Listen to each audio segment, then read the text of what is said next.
Assalamu alaykum hormatly vatandaşlar. Saparaga salamu alaykum. Hamide Doğur. Salam, hoş geldiniz, hoş gördük sizden. Hoş bulduk.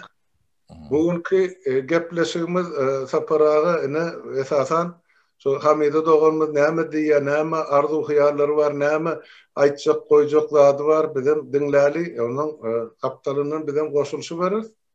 Soragyň töweregine näme bar bolsa.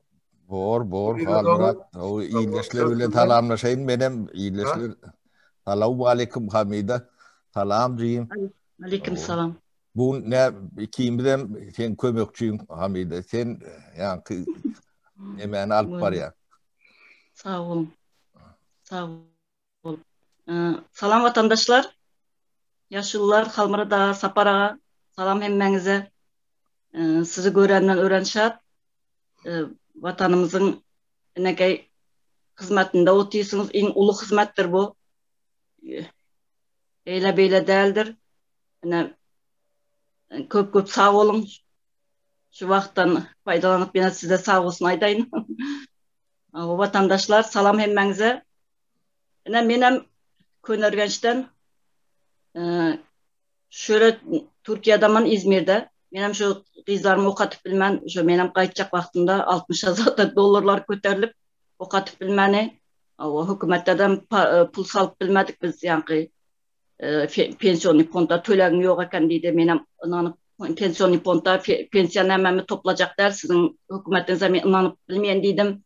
Şular yalı patentim bolsa da tölep bilmeni, kızımı okutup bilmeni, da okup bitirip geldi. Şoň üçin okutup bilmeni menem çıkıp kaytmana mecbur olanların biri hemmemiz yalı. Şular yalı Könörgenç'te o gün söz eykeşlerem suratlarını düşürüp iverttiren men şu topraklarımızı zayalap koyallarını gördünüz. Bu zaya olan kaç zattan başlayacağımdan bilemek. 360 yadgarlıklarımız yarımı yok diyen yalı yarım halda durdu. Onam yıkacak olup yani spesialni hediyemiz Sapara yaşlılar bunu yıkılsın dine tarihte da men bolayın deyip hediyemi o yanını sayanka etip koydu. O toprakın zaya olanını gördünüz mü? Appak şor o Niyaz'ın vaktinde Niyaz gelen vaktinde vertolyotta üstümüzde uçan vaktinde taşağızda helam kar var eken diye demiş de. O kar değil. O kar değil şor o. Şor bilen karın farkını bilmek şu vaktinde da şu Niyaz'ın vaktinde da şu bir karsak bolar da şun gepine şu kar bilen şorun farkına barmadık adam neyli oldu şun farkına barmadığını biz eleştirip nemetmedik de şu vaktinde şey diptir deyip geçiktik de endi şu vaktinde Kur'an fundamentlarımızın meyvesi de hazır yetiştirip oturan yankı nememiz yaşa oturan muhitimiz mi neme şunun için men şöyle çıkıp öz insanlık borcumu ede oturanımdan bu insanlık borcumuzdur bu zatları aytmak. Toprakta hıyanat yankı näme edip otursak. Awa. Maňa näme diýip otursak, maňa näme diýip şu hala geldik. Indi şu topraklary zeykeşdik kömüp yatan eken. Hazır şunu men arz eten wagtynda bundan 4 ýyl öňünçe men arz etdim. Şunu kömüňler peşyasy çivini şunun iyisinden oturup bolanak. Men şöyle taze köçüp geldim. Men ta öýümniň ýany şu. Bu kaptalımızda da tüyeciler var. Bir 32 sotuktun içinde bir 30 saklıyor. Onam yazdım. Onam yazıp nem ettim de ayırsın tüyesini bari başka yerde adamlar yaşamayan yerde saklasın. Bunun kokuna mı biz yani iyisine mi çıdamalı o zevkeşin iyisine mi yaşamakta bir azrak mümkünçilik verim deyip yazsam o da hakiminin tüyesini bak yemiş. Onam ayırtıp bilmedim ben. Ava. Ne zevkeşlerimiz köm diysem yak kömçek dedi, erlerimiz şorlak dedi. Al indi şu suratlar koyandan son hükümet bolan hükümetimiz indi kömpat yemiş. Ülke onu 2 günlep yaktılar. Süseletip. Yağmur yağından son o yanmadan olar 2 gün diye. Ondan sonra mene kömp başladılar. Men arz eten vaktinde kömsem bolmay topraklar şorlak dedi. Al indem kömp durlar. Näme düşünse nämeň alamatı bu. Ne size gerekmiş şu deyip ettim ne deyip düşünse olayım. Ben şu zatları sizler bilen maslahatlaşayım deyip çıktım. Hem benim insanlık borcum şu yurttaki bir dalzart mavzuları ortalığa at çıkıp yaramaz zatlar aytmak her birimizin hem her birimizin borcumuzdur. Sonra men vatandaşlarıma şuradan yüzlenyen, şular yalzat bolsa ne özlerimiz talep etip bir insanlık borcumuzu edelim, insan bolup ölmekte, insan bolup yaşamakta bilelim bizem artık. Ne şu yakında Süleyman Canımızın, şahidimizin yankı. Mesela videosuna koysam özümüz bir tandırdan çörek yiyen komşumuz yankı yarım metre, 1 metre yankı nemi zaborumuz elim kellemizi uzatsak yankı birbirimize ısı çörek veriyorduk da. Şu komşumuz aytıymış da 50 yaşındaki ayal binden bayağı ulu. Nemi varken o ne onun karındaşı mı diyemiş da. Nire geliptir ne vatandaşlar. Karındaşın bolsa yankı nemi etmeli mi insan? Men çağım o, menim çağım, senin çağın değil mi? Biz reali bir açınalılı yağdaya geliptirse şunun için şu yankı zeykeş meselelerini siz bilen biraz maslahatlaşayın, siz ne mi diyeniz deyip. Hamida doğru mu kömeni, doğru değil mi? Doğru diyen deniyor tolgun mu? Rahat gürlöş yani benim jurnalist değerlim televizyona neme çıkıp yörün adım değerlim halmıra dağı uğrattığında arkayın gürlüyen görüyen benim bir uğrun çörtün hiç neme değil ne könürgönç ben belet yerim könürgönçtür yani könürgönç katı kadim şehirdir müngüllene mağırdan demeti vardır tarihi vardır. Yani müngüllap, şotayda şoğur görünür, nedir, ter, şu paktekip demedi, başlayan çalar. Adamlar yaşaptırlar, ödem, in alımı merkezi olun göndürgünç.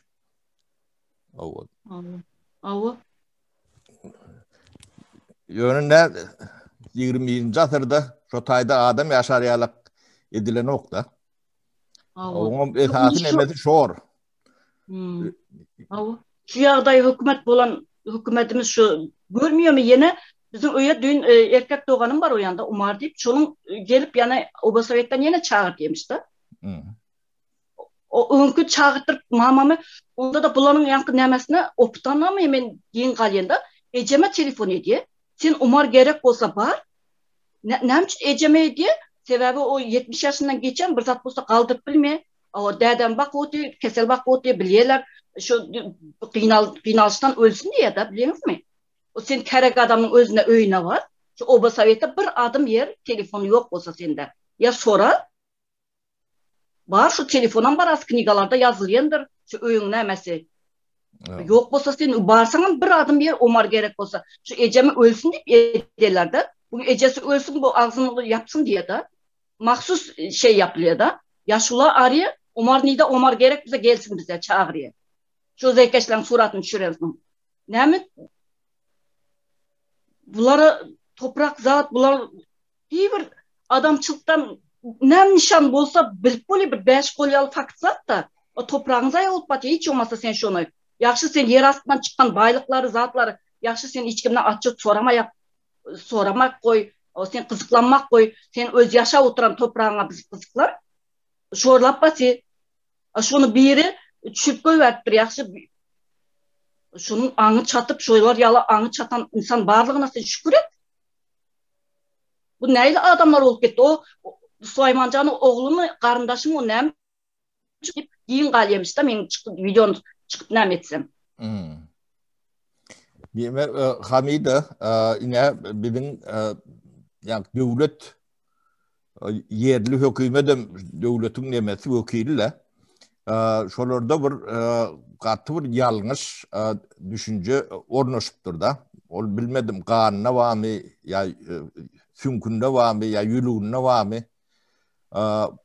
problemani çözmeyen şu problemani gündeme getiren adamın nemesi bilen şonu korkutma ürkütme bilen ne bulun mesele çöz düşünceleri şu derecede de yine yemeden eten ullon gelen tuğru tüçüyle bu tayda o yol becerecek olup bir noklar da şu tuğratu düşüren adamları gödlep böyler de Murgapda da şonalak.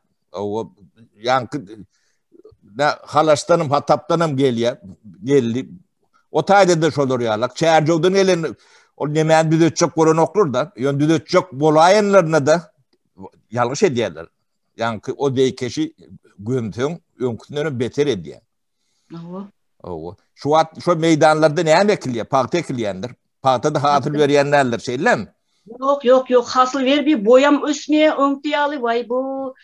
Her yerde bir pakta oluyor. Önkiyal akıp yatan o gazetlere çıkıyorlar. Akıyıp duran pakta bilen. Şu bizim könörgen nemeler, özü ecelerimiz hem çıktı şu. Gazet paktan uçlap durup böyle suratlara. Yok eyle suratta düşürüyalı.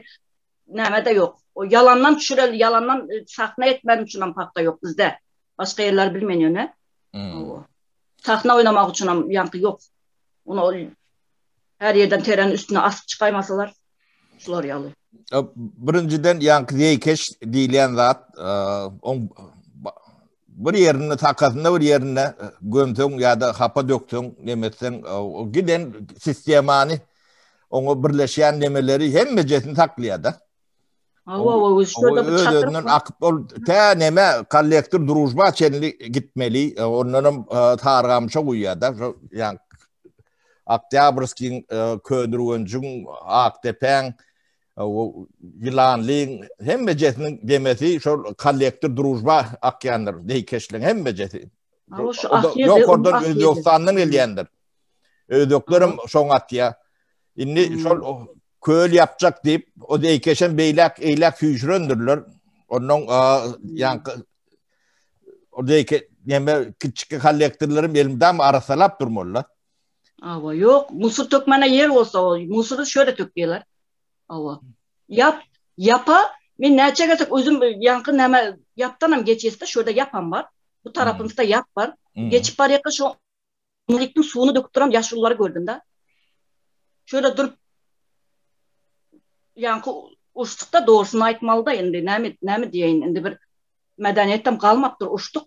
Ava dur sen ne için bu suya dökeceksin sen Allah'tan korkmuyor musun? Sen abı hayatın sen yaşa oturan su olmasa sen yaşat biliyor musun? Bize dedelerimiz suya yapma düşen vaktinde tükürmen kızım günah oluyor deyip öğretiydi de. Siz neyle bu yaptın suyunu? Bir gün bir içek çavağın artı otuyor. Köpür var. Küçücük iyice yankı zavut tarafa geçen biliyordunuz siz. Bilen ben de falıkta oldum. Köydürüğün çok atı belet. Ava. Şu pakta zavuta geçen bir köpür var. Bir ağaçtan adamların kömeği bilen yasalan. O da. Şunun üstünde oturup yankı içek çavak artı otuyorlar adamlar. Bu cahillik hemme zaten aşağında bilim yatıyor. Şu yankı 8. klas yankı kızlar öyünde otursun 9 yıllık bolsun deyip şu vaktinde yankı fundamentimiz kuruldu da bizim ne? Ne şunun yankı nemesinde yaşa otuyoruz.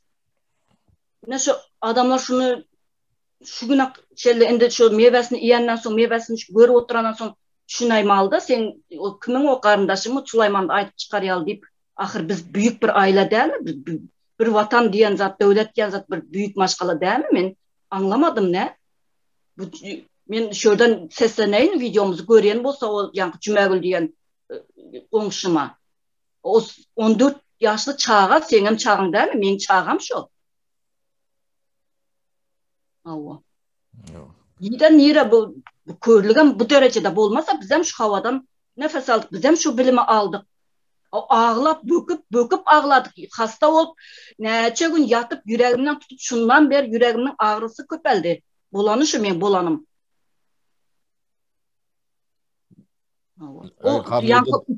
Doğun deme köydün bölüm başla. Burada diyecek kolun aydı ver. Yok yankı 360 dakika yadigarlıklarda aytken da. Bu tarihim bitsin benim tohumum bolsun diye mi näme sebepten öyle sayanka etip koyuyor. O biz Xiva zata giden vaktimizde biledirsiniz, gitip görendirsiniz o yankı nämelere. 2 köçe 3 köçe bersine maşinine girip olmaga olan yanına pişkin var idi o yadigarlıkların. Bunlar näme için yalnız sayanka etip koyuyor. Başka yer yokmuş Türkmenistan'da. Emine şu yankı nämelerin yalnız sayanka etip koymalım 360'tın yanına. O siz hiç olmasa Orada yatan Allah'ın dostları ve ulu yani İslam'ın ustazları, bütün dünyaya ilim tarkatan, bütün dünya yarılık tarkatan adamlar yatan bir näme mazarlıklarını hiç olmasa saklamanı onların o hükümet bolan hükümet adamlarım şu adam bizem şuna binavat şu yani bizim özünün bir karnından düşen yani kız doğanım yani nämetdi var indi musur nere dökmel sonra indi diyenler çıktı ne yok diye utanıyorum korkten vay doğan nämisinden korktan indi arastaladı indi sağ olun o harman deyip var bu musur nere dökmel deyip sonra diyen lan o çaya çakırsan ya da men gepleştir şu bilen çaya çağırıyorlar şu musurun arastalap şu rekesin yanında kolayında da yankıydı. Ayal doğanım öyle. Gepleştireyim meni şu doğru etip batayım ya men spesyalistler var gepleş göreyim doğru değil olsa doğrusunu edi görün deyip men aytayın diyen de yok diye.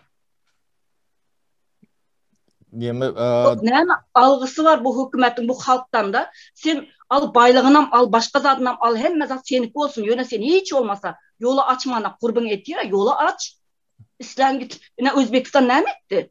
Biz vaktında bizim Kazaklar göçüp giden vaktında bizim Özbekistan'a göç eldiysem mesela ağaylarımız barıp görüyorduk. Garipti öte garipti. Yakmanı otun yok paltoda oturuyorduk. Şu yüzden hemen şu garipti. O näme etdi? Ekonomikası net götürdü. Yolu açtı. Var İslam net baysa şu et baysın. Hiç olmasa sen şey biliyoruz şunu. Ya bilim diyen zatta bilim versen sen ömürlüğün bolup biliyen. Sen qoğu taraftan ömürlük bolup biliyen. Sen adamlar sen ölersen ya kesel olasan sen kara giyip o näme matam tutsullar sana mesela. Olar yarı sen prezident bolup biliyen. 4 milyon 5 milyon halkın var.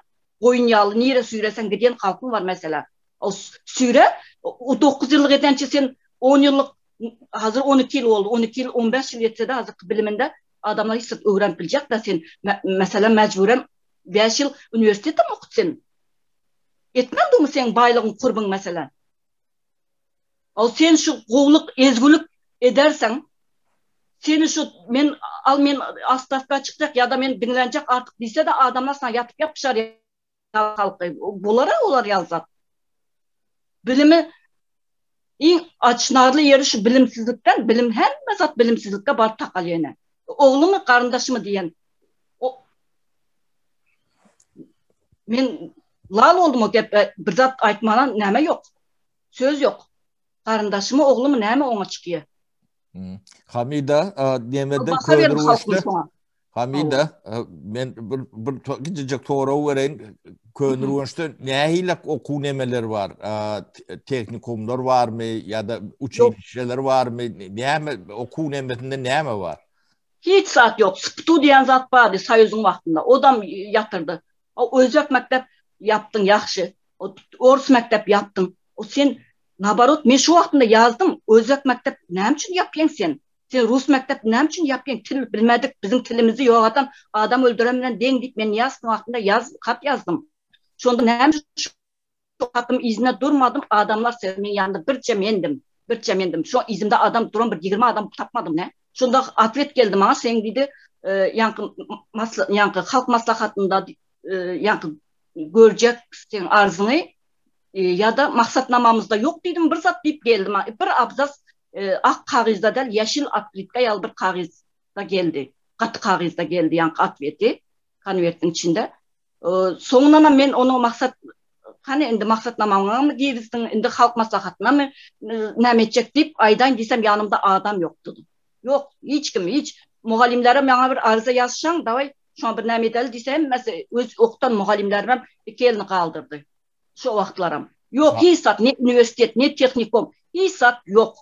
Ne şu mekteplere barsam mekteplere kızlarımın yığınaklarına bar yedim. O şu yığınak deyip 6. klasdan ta 10. klasa çilli bir yığınakları oldu. Yaman kem oluyordu. Şu mesela 4-5 yılda mesela 2 gezek 3 gezek var yes bulanı. Şonda bir kakşaga deyip tanıdırsınız. Bir ömür direktör olan kakşaga diyen bir muallim vardı birinci mektepte. Onam yıktılar. Şu mektepte yıkıp yatan yerinde de şu fondamentları ketilmedik fondamentları var eken yıktı şunu. Şimdi dedim bu dedim fondamentları ketilmeptiren. Bunun dedim buğurlum etip bir mektep salıp bilermekensiz dedim. Aydanım yalı o gepime Allah Teala ağzıma salan eken. Hələm şunu salınanak şu mektep hazır yani kavun karpuz kedi satı otuyorlar şöyle. zaboruna aylak koyduk. O zaborun hem yarımı yıkılıp batıyor, yarımı zat etip batıyor.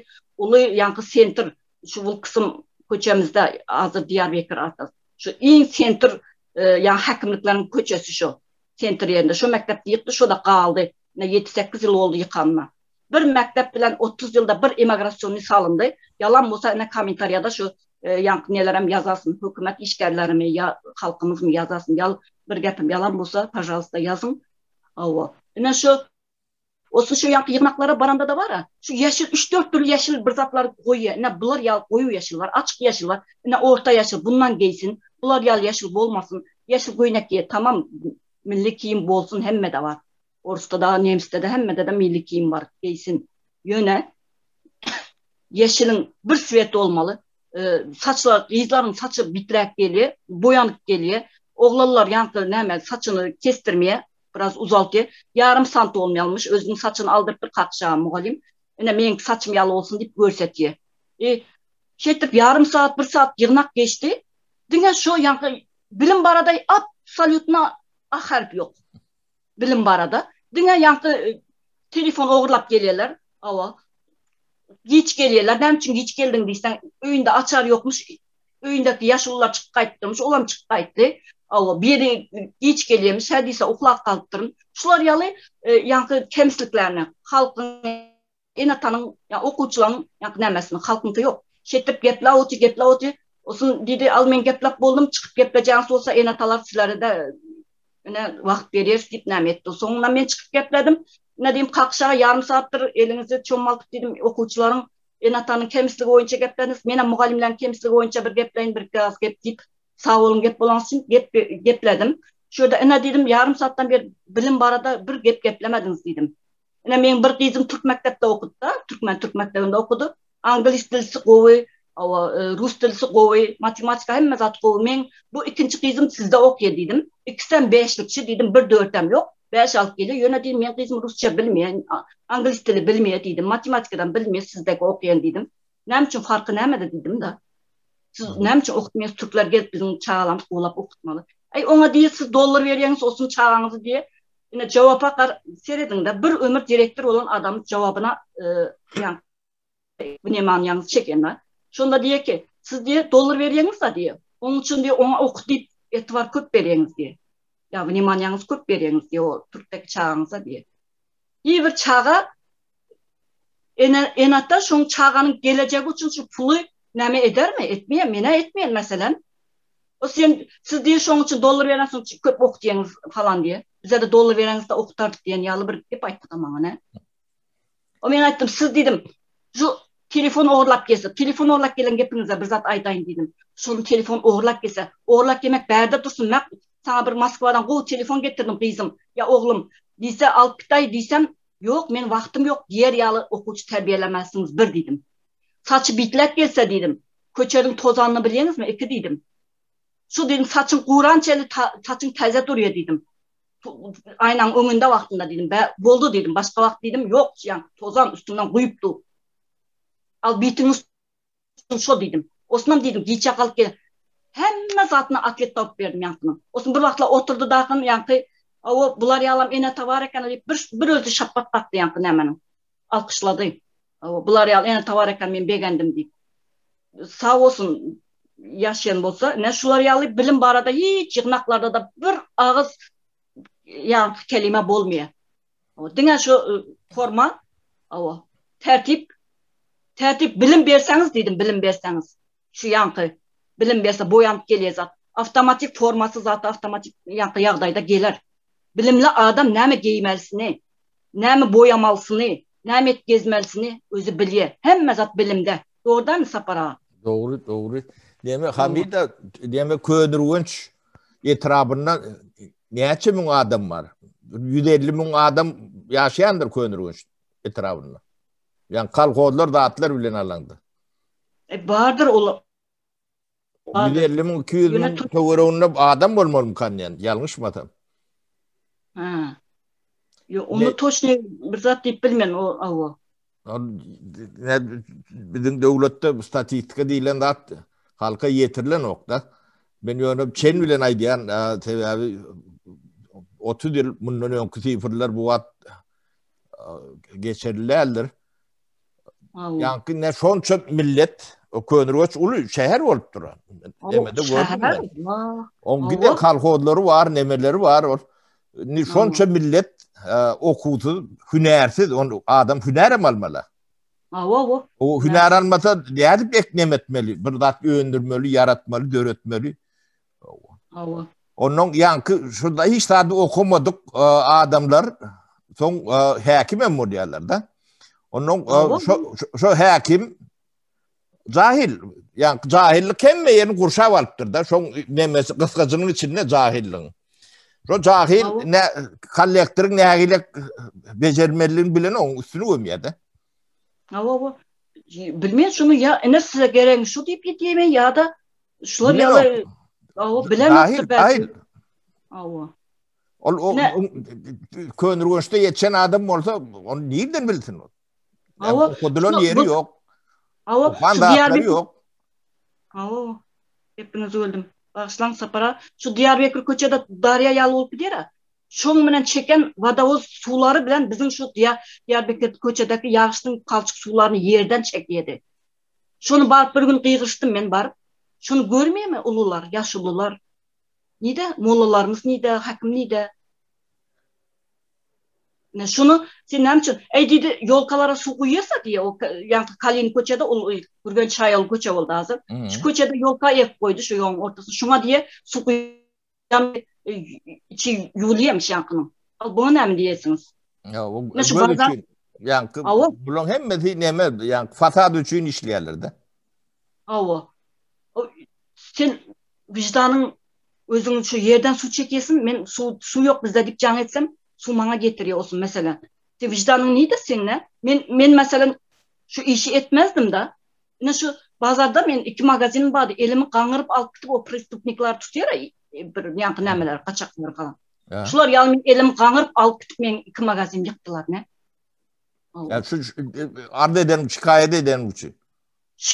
Yok şikayet eden şu şikayet ettim al magazinimizi yıkıya deyip elimize kağıt verdi al yıkmalı deyip nem için deyse davra bab näme del pajarny hotlar zatlar yok o zaman tamam yıkılsa kovuldur o zaman biz yankı ösüp batanımız çındır hani başka magazin var mı bize neydi mesela şu cevap versen yok olsun yazmalı oldum yazdım Adalet Ministerliğine yazdım Soğuda Ministerliğine yazdım o dur men magazin yıkmalı deyip kağıt geldi men näme etmeli kana yerine magazin yok sonra ona atlet gelince yankı yıkıp atıyorlar magazinimi yıktırtmadım benim yanımda yıkılan magazinlerin kerpiçleri yaptıydı benim alt manlaylarına iyi verdim bazar konmayı o yankı kesmene gelen ustamı hemmesinin manlayına kerpiçi iyi verdim o sonradan gelip polisler beni şetip alıp gitmene olaram yankı näme majburiyal alıp gittiler beni şurada ulu halk oti bazar diyen son indi biliyeniz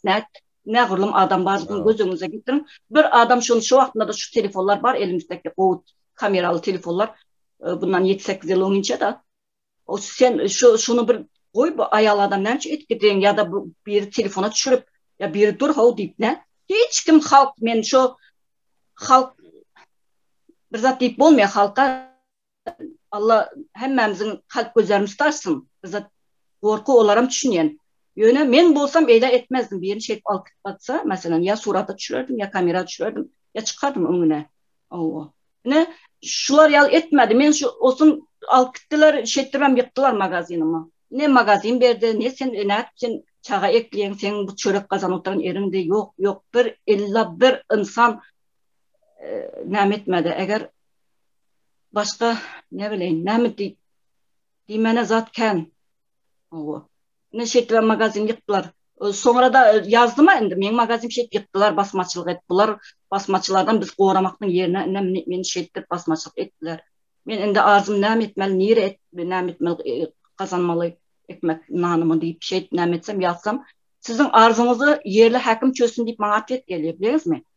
Yerli hakimem çağırayım, men sen arz etsin gel sen komisya çağırıyor. Komisya geldi. Hakim diyenin karasından görmez. Kaç gidiyor. O men Şamyedova deyip zamı var oturuyor. Şimdi şunu yapmalı diyelanı, açılan diyelanı yapmalı.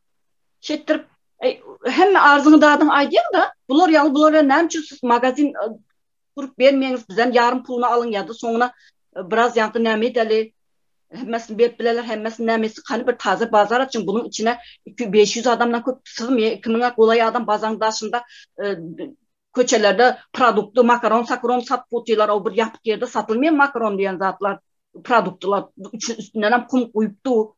Şuları aytıp düşündüreyim de siz hakim şöyle oturan siz çözmeli sizin nemelerinize şu kelle katırmalı problemalarınız. Biz neme etmeli bizden kömek gerek olsa onaydın. Bir zatlar etin boldu bir 2 yıldan kovulaşar, 5 yıldan kovulaşar, 10 yıldan kovulaşar. Ne menge magazin yaptınız, men neme etmeli? Ön açık pırlavkada oturdunuz ha. Oturuverin açık pırlavkada. Ben ama ettim, sen dedim, ön dedim, cip Jiguli maşin minip gezdin ha dedim. Ne yapçın hazır cip maşin minip gezdin. Jiguli'de gezi vermeyin dedim benim. Ne? Şular yalı çekişmeler zatlar boluyor yönü arzını dinleyen yankı neme yok. Ava. Zam hakim mengli şamiyet var. Dinleyen bolsa bize. Yalan bolsa yalan deyip kayış senden yaz şu zatlar.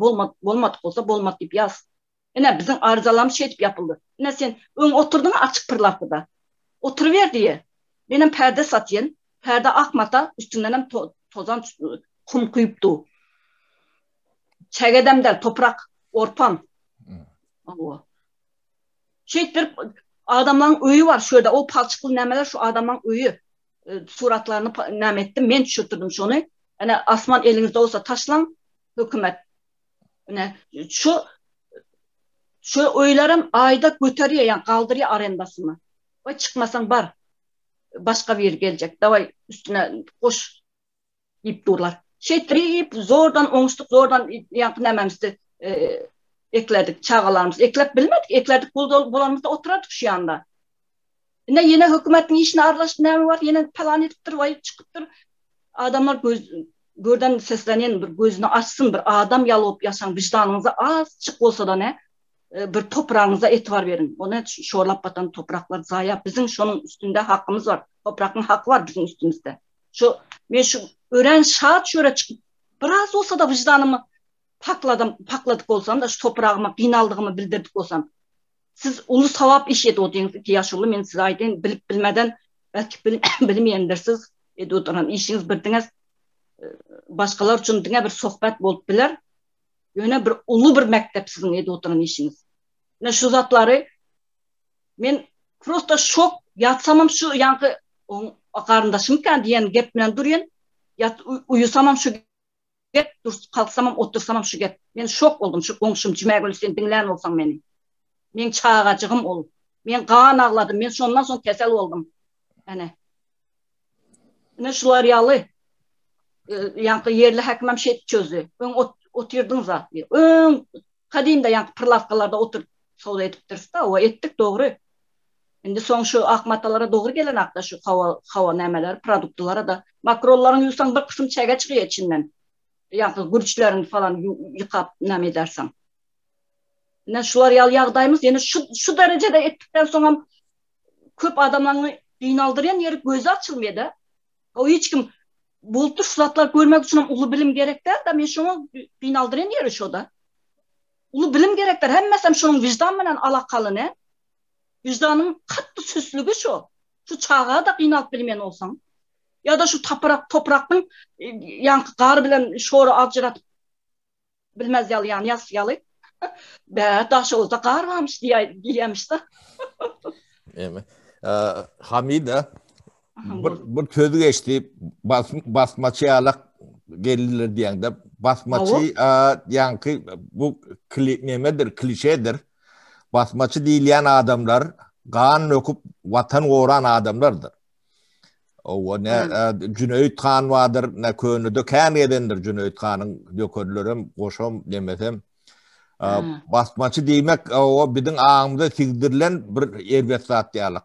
Olur vatanı koğuran adamlardır. Onu bir yerik koyuyor ne şu könürgün şu tayda katı kan nökülündür. Yeki basmaçı dövürdel ön tarihin emeden şu 360'am şondandır adamdan çünkü doğrudur seyretsen. Ne o kan nökülüp Qadalylan toprağı şoğura batırdılar da. On hatavı vardır. On bedelini aşağından çıkıp bilmeyen. Allah'ın kahrı bir min sapara. Bir zat hoş geçeyin. Bir zat yadıma düştü da. Yine şu basmaçı diyen ya siz doğru ayttınız. Men yanlışlamış sağ olun doğrulamak için. Yine şu bir basmaçılar geliyormuş da şu ovana bak ya ovanın içine bakıyormuş da bir tamdır oluyormuş da. Böyle basıp alıp olmayayım böyle ağız verirken bir tamdır var sebebi deyip diyene da demek ki yankı nemedir da şu ağzı vırçılık için şu hürmet eden olmalı da olsa öyle olsa. Yok, Züleytkan on nemesi Ors nemesinde basmaçı deyip neme şolong talkavaniyeti bilen bilyetse vatanı koran adamlar hakikaten. Biz yalı.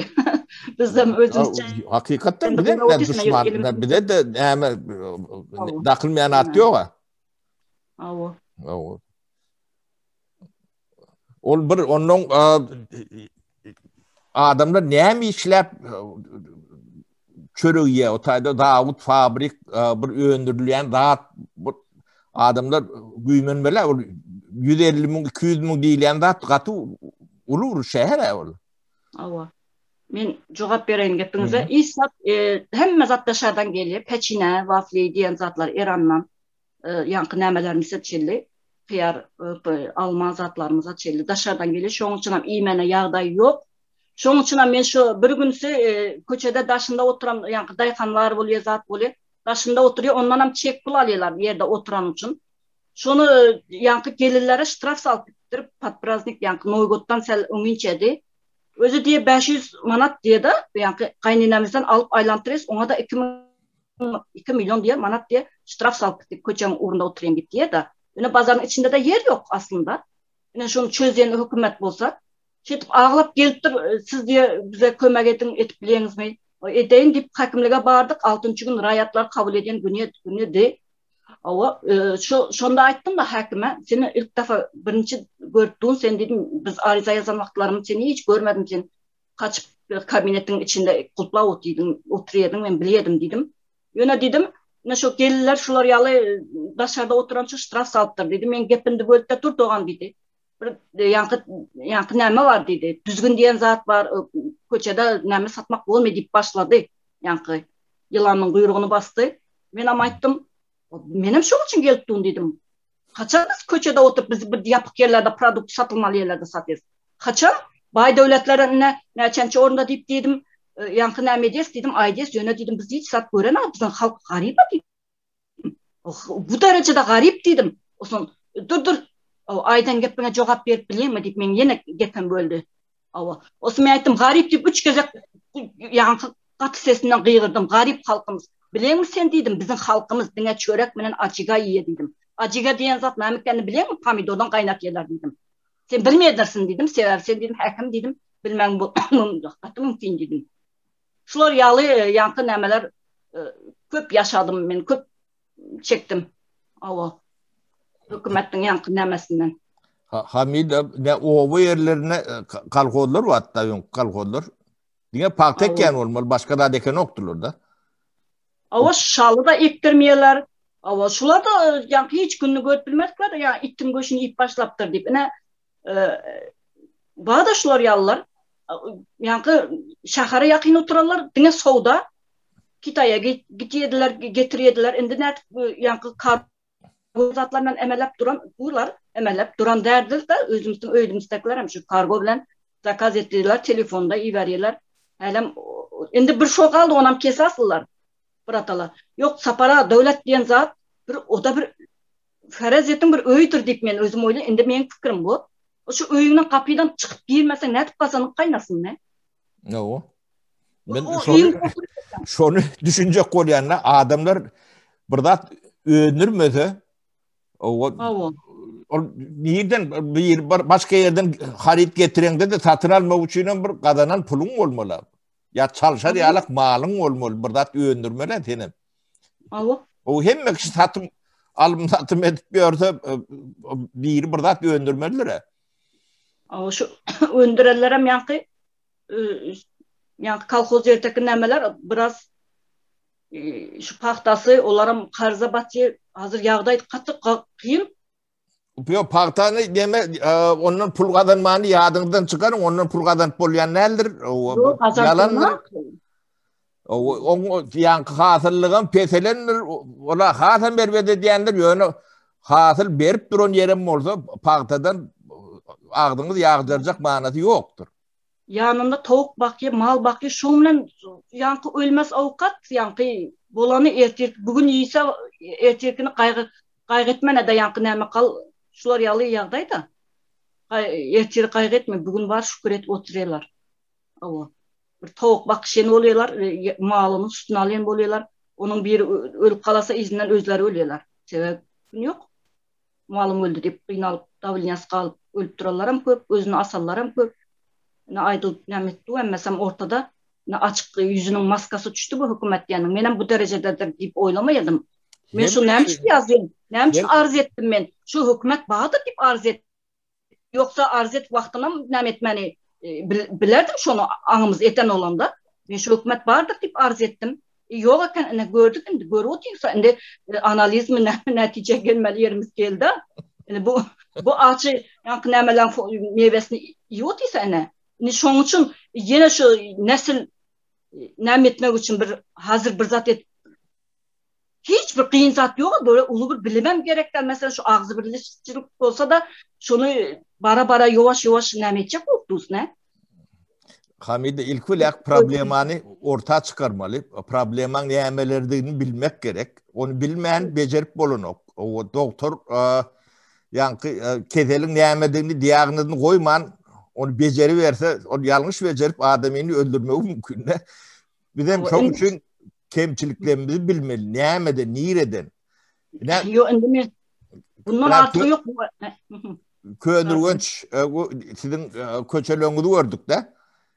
Ýöne Türkmenistan'a sizin köçeğinin tek goğusu idiler. Başka yerler ondan erwet yerlerim keneken. Awa, bu yerler şu. Hemme yer jurnalak. Bir hakimlikten öňü var, orada bar asfalt yalan bolmasyn, orada asfalt bar. Bir köçe asfalt bolan bilen bollugy däler. Hemme bir köçeden öýrem o. Asfalt bolanda da şu öýlerden qaqrasynda duran öýlere bar asfalt. Şu belent bolansa şolaň öýüne giripdi, şolaň öýüne sirpdi bar ýankı ýamgyrlar. Asfalt bolan bilen. Şu hakimlik köçeniň ýankı Gürgen Şaýol köçe asfalt barlar. Şaýoly, ady Şaýolymy? Gürgen Şaýoly boldy. Ön Kalilindi, ön adı. Sonka adı, altın asır adı, yankı näme oldu? Gürgen Şaýoly oldu. Indi o belek öýlerden, şoň üçin duo asfaltlaram. Öýlerinden kap nämerek bolanda, o yarım belinde kalan o öýler. Şoň üçin ham o suýet aşak salmalarına öýlerine adamların. Şoň üçin ýamgyr ýagsa, Allah'ın bereketi deyip şükür etip dua etip begenjek adam yok. Bizde yankı üstüne bela yağan yağmur yağsa. Girip çıkıp olmuyor. Yani şu indi yankı probleman bilmeldiydik size. Indi hemen zat çıktı değil mi? Orta men çıktı diye düşünüyorum da. Yine sayız. Yok entek. Mesela bir uğucunu gördünüz. Yankı bu acı yerlerim var. Onun aydıp bilem yok da. Ne düğün öňün kremelerde näme görkezdik-de Türkmenistan'a çıkan önümden bagadyny 352 milyar 700 näçe milyon 30 ýylda çıkan nämesi. Ýöne şoň bir 10% Türkmenistanyň içine siňmedi. Galan 90% nirek gidenli belli däl. Diýmek ýankı Türkmeniň öňüne Kaysar börünler var. Milise olup börünler var. Onun yine de şoňa beňdeş başlyk olup börünler var. Şolaň öňüne itiň öňüne zyňylşy alak bir süňk zyňtyrlar. Olaň käbiri yankı gowja köpek. Käbiri gaty näme yarak köpek. it bizim halkımız edil şonun alak nemede bunu aydıp bolanok näde aýtjamam bilemok Hamide sen ýanyndaýdy ýa yumşadyr ýalak bizim halkymyzyň öňüne ýa itiň öňüne başga dadyň öňüne däl itiň öňüne zyňylan tünk Ne biz 30 yıl şu sünk bilen uğraşıp yorsa, o baylığına başka yerik gidiyor. Biz onun esası edilen zaten süs veriliyor da, yani biz kararsız devlet süsünü veriyorlar. Sahna. Hiç vaktim kararsız bolun emeğimiz yok, kararsız bolun olsak 91. yıl bilen 94. yılın arasında biraz kararsız bolundur. Ondan son kararsız değil. 90% önümün baylığın sana değişirler, iqtisadiyetin sana değişirler.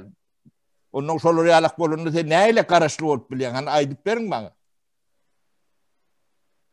Ulu şurada saparağa ulu yanlışlık şurada kimde oluyor, ben size bir savol vereyim. Ulu yanlışlık. Cahillikte, cehalette bizde. Bizde. Cehaletimiz gözümüze dürtülüp durulan zat. Her birimizden. Bizim önümüzde sünk okladılar şeydi. İtim oklan yalak. Bizim hem memnun şu sünkün yemesini şunu paylaşıp bilmeyen oraya eyleklarda seyredemiz oğumda. Şu prezidentim çok içinde. Ehli milisi, prokuror, men devlet topsulluk yemesi, men jurnalist, men yazıcı, men döredücülük adamsın. Hemmesini ne bilem içinde önümüzde bir gidecek yani eti alınan sünk oklanır. Indi Okan 10% şu oluyor da onun kendi bolu nokta. Biz hemmemiz millet bolup şu sünkün taşından. Toprak bize birlik 30 yıllar. Başlan o.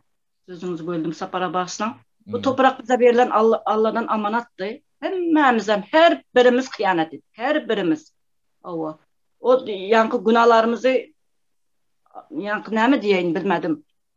Allah affetsin de hemmemizden. Şunun için indi bir gözümüz açılıp hiç olmasa üstümüzdeki mesuliyetli üstümüzdeki. Indi okan adam okan dedik de okan adamların bize kovum neme yaratıp vermeli diyen neme yok. Ne mesela sizin diplomunuz var, menki yok, beni kov yaşatmalısınız diyen neme yok da. Her birimiz şöyle yanlışlık ne şu toprakın kıymetini bilmedik ne şu mesela şunu biz okumadık olsak mesela okumadıklarım ne bu zeykeş ne için biz musunu nereye tokmalı deyip bilmeli öz musurunu çıkan. Şunu aytıp bilmeli hiç olmasa talep etmeli şu arasında yaşamak hiç olmasa bilmeli şu adam sen adamsan sen diplom ökmen değil ona. Adam olmak için diplom gerek değil. Adam olmak için diplom gerek değil. Şunu soramalı hiç olmasa. Her kim öz şular yalı nemeler bilen adım nemediliği de sen musurunu taşlamanı yeli bilsen demek ki sen o taze yeri korumaktan biliyorsun. Mesela tazelenip duran yeri. Hem mezat ya stupenka diye hayat. Her kim öz nemesini talep etse. Mesela küçük çağını alsak, küçük çağda şu desatta neme olanı aytıp gelip bilmeli de şu. Ne 20 gap 30 gap nemelerine ayttınız mı saparağa? Yok. Bizimki şu 20-30 gap de gittin mi geldin mi? Oldu hoş. Neme oldu? Sonra çağına, o çağa da 4 yaş 5 yaş buluyorsun geplemeni başladı mı onun mesuliyeti var. Onun mesuliyeti men aç kaldım, beni urdu, beni söktü ya da man kovu gepledi. O ecekam, bu ecekam. Evet, şolar aytıp bilmeli. Onun üstündeki nemez şu. Şu küçüklükten benim fikrim tabii ki adamların nemesi olmalı da. Her kiminin öz üstünde duran mesuliyeti var. O küçük çağa vaktinde zaten iymeli. Ecekasın neyle olan aytıp bilmeli. Ulularım özün oturan yerini ya da toprağına iyi çıkıp bilmeli, sahip çıkıp bilmeli. O biri yankı görsen ekip duran yerin ya da senin yankı nemet yanındaki komşuna ne oldu mesela. Şular yazat bilen adam yani ösüye deyip oylayan da men. Cevapkarçılık olmasa bolyanlardır. Başka bir kerok vermeliyle de atıyor var. Ya Okan bizi kov yaşatmalı diyen yeri yok. Ya da sen musurunu atıp verip gitmeli diyen yeri yok. Sen özün musurunu taşlamalı yeri bilmelisin başta. Yok mu? Sen taşlatmana yer kimden talep etmelisin bilmelisin. Yok, herkesi parkta hazır vermeyen olsa park ekmen yorunacak mı? Yerini çoğurdan çıkarmalı. Mal saklamalı. Mallarçılığa yakın etmeli. O malların etin, süydün, yağın hem medadın öğünü O sapara onu buyuruyanlar var ya, o peridazorovka yani Vlastan peridazorovka değil mi ne mi? O gören adamlar da onu buyuruyorlar. Buyuruyor da yek diye paktanı bolanı. O belki de sen şunu bolmaya şuna deyip ayıp bilmezsin senem ne? Adam da aytmalı onun üstüne. Kim aytmalı? Hemmedem aytmalı. Hemmemiz aytmalı da şonu. Hemmemiz yani küçük çağadan başlamalı diye ne? Küçük çağanın vazifesi günü şu gün desatta neyle geçti? Şunu aytıp bilmeli. Ne şuradan başlıyor. Bir yankı cehaletin nemesine düşüp dursa torunu. Şu torun içinden ne çıkmadı katı kıyındır bunun.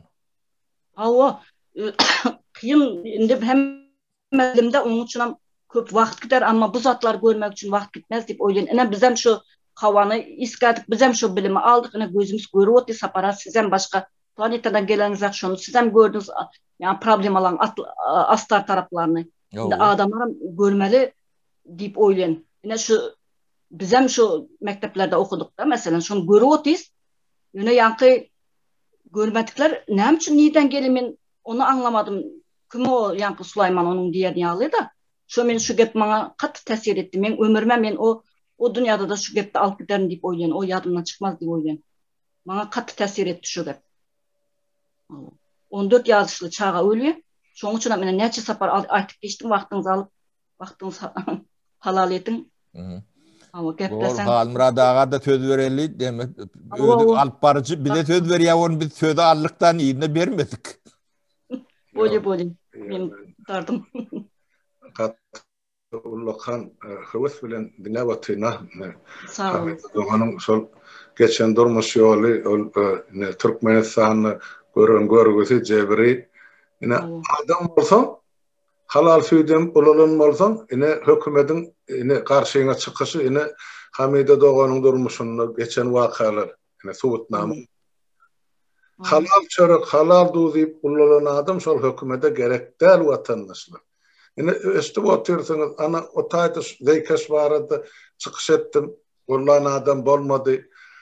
Ama mektep vardı, çağala vardı, durmuş vardı, çıkış ettim. Hiç kim kollanak, arda yazılarını yakıyordum kalım diyor diye. Şu doğru, halk gelip, şu denanın aydan zaten kollanmalsa, belki şu günü hiç olmayana köyünü önce halka düşmezdi. Hiçbir yerimim düşmezdi. Ahmet'e doğan, ayçık olayan zadım, birinci nasiden katı ulukan, minnettarlığım bellir. Yani hem Tanrı halkadına aydasım öyle vatandaşlarımızın önüne.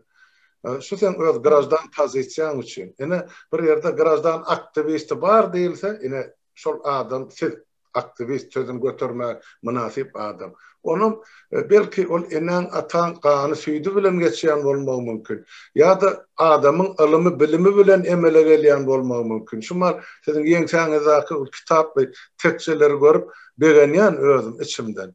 Yine vatandaşlar ilimli bilimli adam ya öz ilimini bilimini ösürecek olayan adamın dünya karayışı yine şular yalı oluyor. Bağışlan yüzünüz deyip ayttığında Hamide Doğan. Biz şu kitap okumanı özümüze küçülük biliyoruz. Yine internette bir kısanızda adı gördük şol yeterlik mükaddiye yok. Bu durmuşun dürlü tarafı var, dürlü kıyınçılığı var. Şulardan basalıp çıkmak için atı köp kitap okap, atı köp çay soğutmalı oluyor. Sonra adamlar kendi düşünüp bilen yani düşünen adamı dünya karayışı sizinki alıp oluyor. Ben şu sizin bizim bilen para kimi bilen sohbetleşlik atnaşanızı öğren minnettar koy halkımız görsün bilsin yine şular real fikirli adamların bağırlığını yani real fikir her bir adamda olmalı vatandaşlığına. O sonra diktatura yol olmazdı. Sonra haramzadalar halkın hakkını yiyen adamlar gelip hakimetin başına oturmazdı. Ya halkımızda da başlık olmazdı, etrafı da hakim olmazdı. Yani adamlar kim etse söylesin, bizim işimiz yok deyip hani şu malzeyi keşen gömdürüp otuyorlar son traktörün önüne çıkan millet yoktu. Yine de demişler.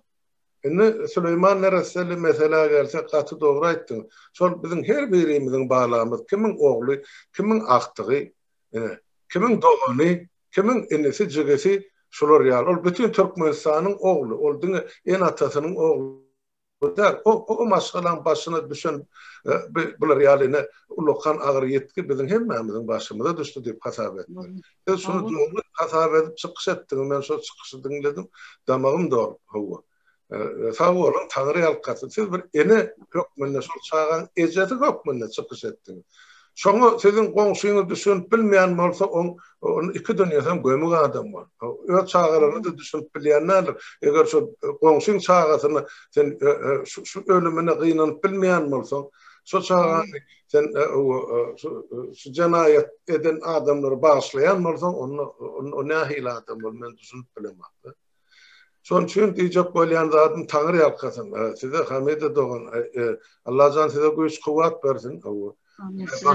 Vatanı dolanmak hemmemize müyesser etsin. Hemmemize yine bir zat aytıp geçeyim ben şöyle mümkün olsa. Aydın onun son sebep ağzım telefonumun zaryatda var ya sapara. Ben öyle de anlaşım var görüyorsunuz. Elimde karta yok. Men şu aeroportdan çıkaranak men şuna mı aytıp geçeyim? Yine men şu öldüren amak, korkuzan amak şu men olar korkuzum. Men çıkaranak näme üçin diýse, sen dedi gelje o ýere bar diýip men ýa wygtdy görsetdim mana. Saldatlaryň ýanyna bar. İzime baksam saldatlar wygtda du. O saldatlaryň ýanyna bar diýe. Geçirenak näme üçin diýdim. Osa птичка diýe. Näme zat птичка diýen zat diýdim. Переводи, пожалуйста diýdim. Men по-русски не знаю diýdim. Özüm ýanky näme etdim. Rusça geplepdi. Ýene diýdim перевод et diýdim. Men diýdim rus dilini bilemek diýdim. Ruski slovar bolmaly diýdim. Yine özüm Rusça gepledim. Sen dedim anlatıp dedim bana näme üçin çıkarmajağını, bir näme barmy, näme üçin? Yok, sebep yok da hiç killa. 6:15'te reisim bardy. Akşamkı 7 reiste uçup gaýtdym. Men aýtdym, akuşkadan moýnuma sozdum. Oturan yerin gerek bolsa bas biçadı dedim. Allah. Sen dedim näme hakyň var meni hak hukugumy çegarlamakka? Sen tugul prezidentden hakkı yok. Prezidentden hakkı yok. Gurbanguly senem hakyň yok. Men meselem istan ýerime çykyp bilýär. Men erkin dünýäde ýaşap otyryn, erkin memleketde ýaşap otyryn. O istesem Amerika gitjek, istesem başga ýere gitjek. Hiç kimin hak hukugumy çegarlama hakkı ýokdur. Dogry däme?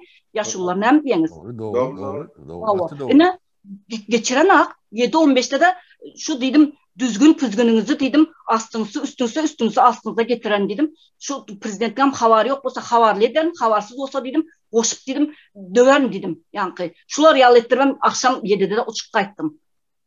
Aşgabatda bolan ýagdaýmy? Awa Aşgabatda ýanky fleškamy alyp galypdym telefonumyň. O hökümet işgäri, ine şu menin telefon fiş, men şöyle sesleneyim. Men bilemek şu wagtynda men fleškasyny alyp galypdym, telefonlarym çukalady, telefonumu bermedim ilki. Gör birini çağırdı olsun ýanky akuşkada oturan, biri bölde daýtlapdy diýip. Osy men alyp gitdi ýürüberik diýe. Bir ýap-ýaş oglan garnyny 9 aýlyk çaga ele oturup ýanky ýagyny. Men aýtdym o diýdim, sen ýap-ýaş oglan bolup diýdim, garnynyň ýagyny 9 aýlyk çaga ýaly edip diýdim. Utanmaýmy diýdim. Maňa ýürüberik diýip gygyrmana diýdim. Men sen ejen ýaly adam diýdim.